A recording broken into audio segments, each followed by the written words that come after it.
alam sa manager namin na nandito kami ngayong gabi.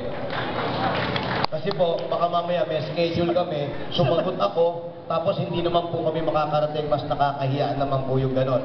Kaya sabi ko dun sa coordinator namin, pakisabi ka kay Kapitan, a day before, o a week before, sasagot ako. Pag alam kong wala kaming schedule, kahit pagalitan kami, dahil nasubukan ko na pumunta rito, nakita kong gano'ng kasaya at kabait ang tao, pupunta at babalik po ako. At ngayon kasama ko na si Wally. Maraming salamat sa inyo. Sana sa susunod, sama mo na rin si Paulo. Sama na natin si Paulo Nicius, ha? Yung mga tao sa labas! Diyan lang kayo sa labas. Yung mga nasa labas, ito yung camera. Yung mga hindi na nasa labas, maraming salamat sa inyo. Mag-ingat kayo dyan sa labas. Hindi na tayo kasya rito, pero alam ko nakakapanood din kayo dyan at alam ko nga, mas relax kayo, malamig dyan sa labas. May monitor yata sila sa labas. May monitor yun, may white screen sila. Hi! Kamusta?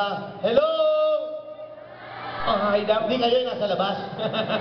Hindi ko kayo marinig yung mga nasa labas. Hello! Magti-text na lang daw. Sumasagot, sabi sa akin, gago! Anyway, maraming salamat po at napakaswerte nyo, Mayor. Alam nyo kung bakit? Meron kayong isang mabait at magandang asawa. Palakpakan po natin si Lizzy. Siya po yung nag-entertain sa amin kanina habang kumakain kami.